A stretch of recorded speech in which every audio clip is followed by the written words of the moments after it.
But they didn't last really all that long. By the time we got into 2019, some costs became evident to the U.S. economy from higher tariffs.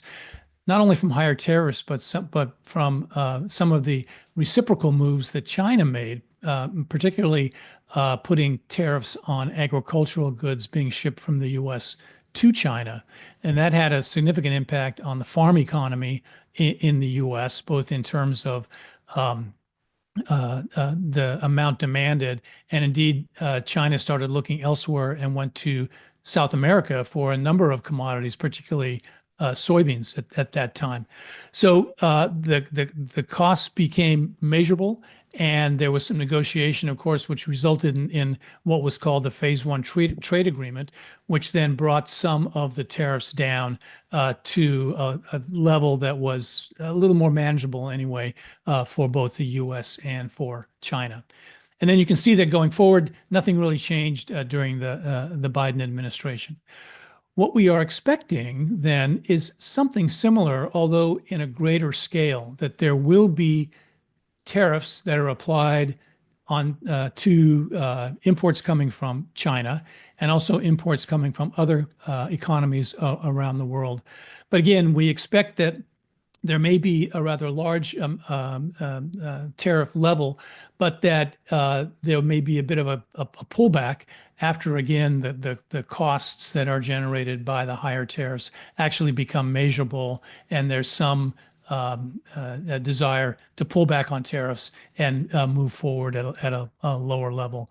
That you can see with the sort of V-shaped line from both the green line in 2025 and 2026 and the blue line for the global economy. We do expect that perhaps tariffs on Chinese goods might hit 40% by the end of this year, and that for the total economy, the red line, we might hit a total effective tariff rate of about 10% across the entire globe.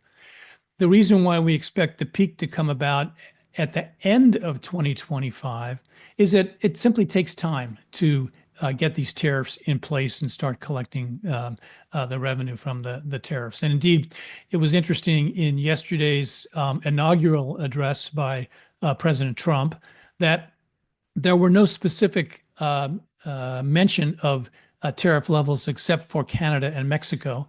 And everything else is being handed off to his advisors to look country by country at where tariffs might be the most effective.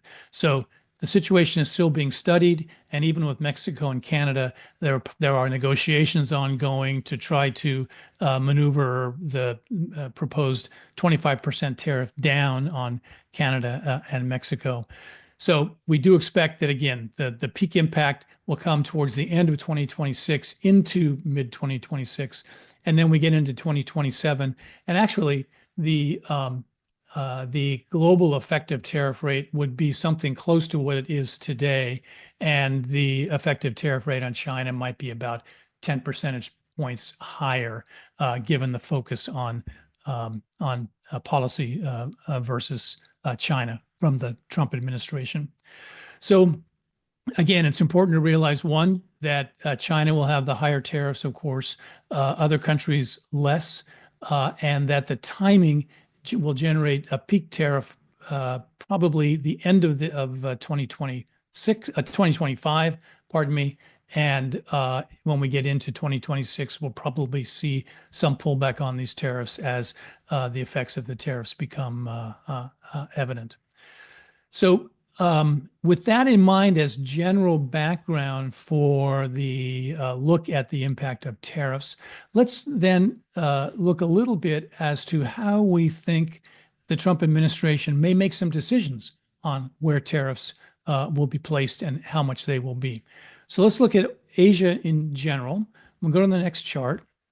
And one thing that Trump has asked his advisors to do is to take a country by country look at trade patterns between the U.S. and all the various trading partners around the world.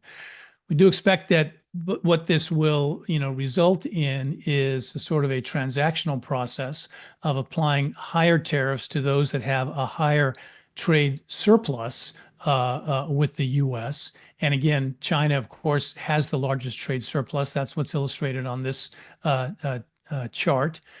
China, the European Union, Mexico, Vietnam, Japan, and Canada are those that have the higher surpluses. Although, again, China and the EU way out in front, Mexico way out in front.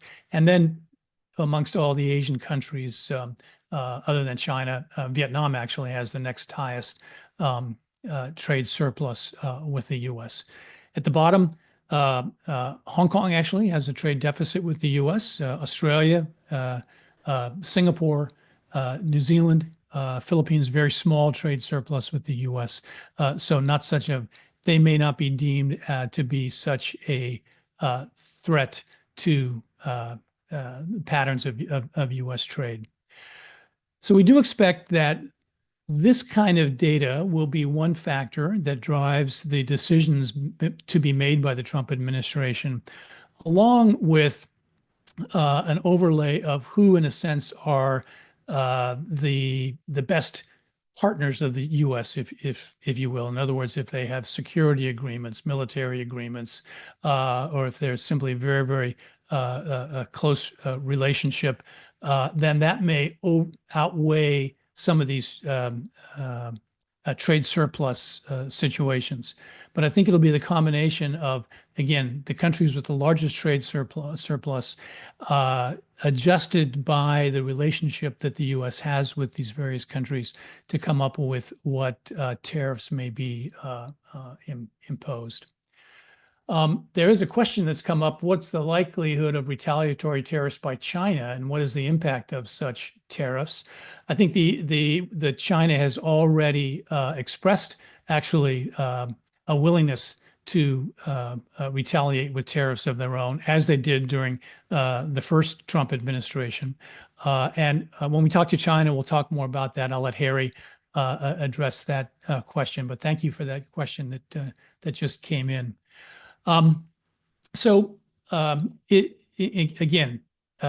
China will have the highest tariffs, and then places like Vietnam, Thailand, Malaysia, Indonesia. These are countries that either have a large trade surplus or where there's a lot of Chinese investment and Chinese production or assembly of goods.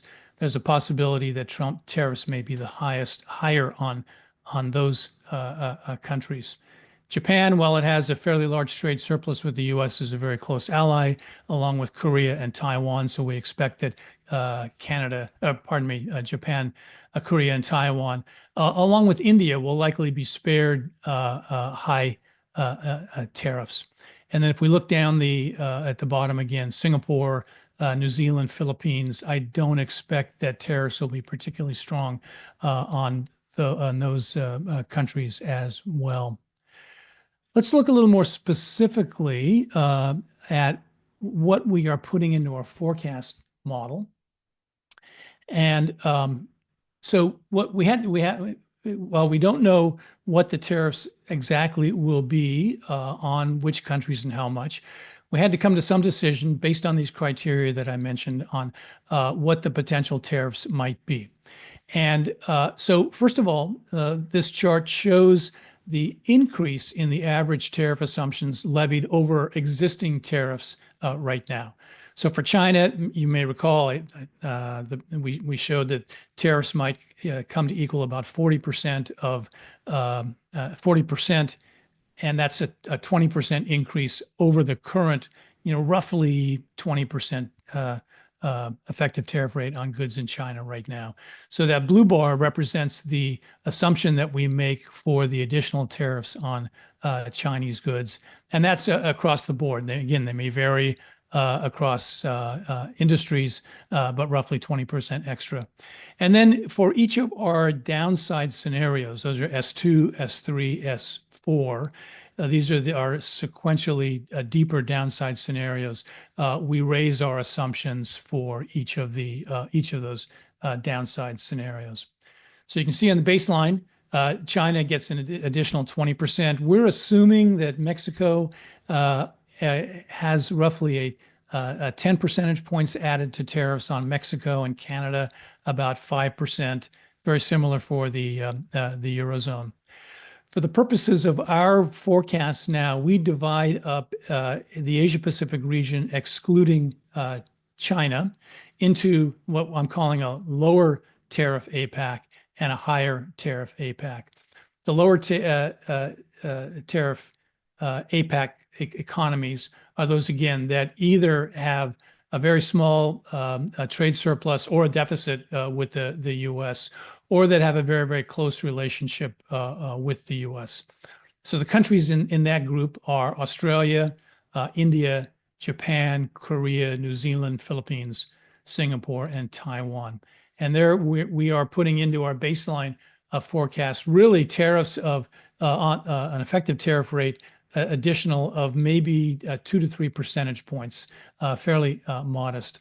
On the higher tariff APAC economies, Hong Kong, Indonesia, Malaysia, Thailand, Vietnam, we are assuming a roughly 10% additional tariff on broadly across goods exported to the U.S. from those countries.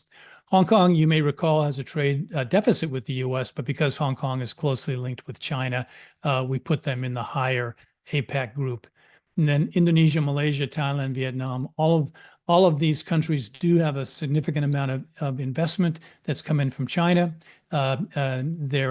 These economies are being used as platforms for assembly or manufacture of Chinese goods that then get shipped off to markets, including the U.S. So this is how we made our decision in terms of putting tariffs into our forecast model before we ran it for our January forecast. And Latin America is something similar to the Eurozone. But that roughly illustrates the basic pattern of tariff assumptions we will make. Of course, we'll be watching what the Trump administration does. And these assumptions, of course, will shift as decisions are made for tariffs from the Trump administration.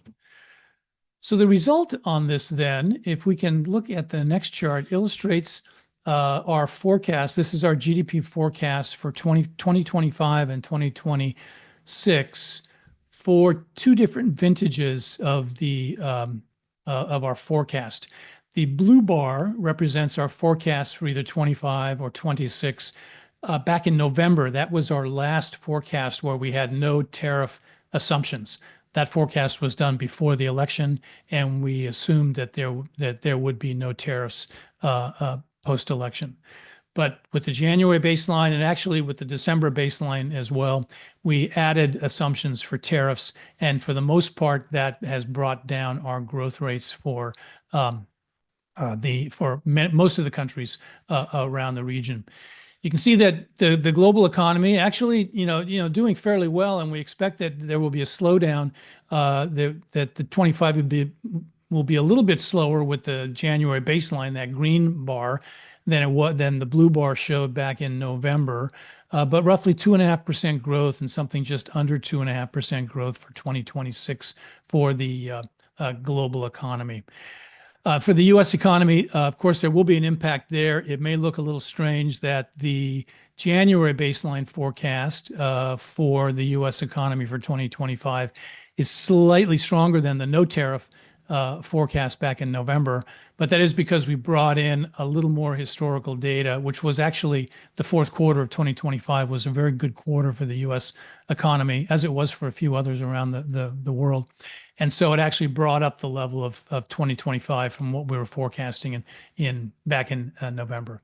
But you can see in 2026 is when the real impact of the tariffs will hit for the U.S. economy, and we see a shaving of about 0.3 of a percentage point off of GDP growth in 2026. I'm going to skip over to China, which of course is perhaps the most consequential economy in terms of being the largest in the region and the target, if you will, for the trade war. And you can see that for 2025, we've shaved about, roughly half a percentage point off GDP growth in both 2025 and 2026, with our assumption of the higher tariffs on goods going out to China. Let me skip again over towards Korea. We see that while Korea actually has 2026 performing a little better than 25, both this year and next year, again, will have some growth shaved off the economy because the global economy will be a little slower, even though demand for semiconductors and high-tech goods out of Korea and Taiwan is very strong. It'll be slightly weaker simply because of the weaker global economy. And let me point out, Vietnam may look the oddest because one is the strongest economy amongst these that I illustrate here. And also, there's very little difference in the performance of the economy in 2025 and 2026 between the November baseline and the January baseline. And that is because, regardless of tariffs, we do think that there is going to be continue to be a significant amount of investment flowing into Vietnam that will still power the economy and keep it growing fairly strong and fairly steadily. That investment will likely continue coming from China as well as perhaps from Korea and other major players that are investing in the Vietnam economy right now. Maybe the other one I'll mention, then I'm going to pass this on to Katrina to talk more about Southeast Asia. But Japan, of course, the Japanese economy, very slow growing economy. We're always talking, Stefan and I kind of joke, we're always talking in terms of fractions of a percent on growth rates for so many factors in the Japanese economy. So you can see there is a little bit of a shaving of growth off of Japan this year and next year between the two forecasts. But of course, we expect that tariffs applied to goods coming from Japan will be minimal at best.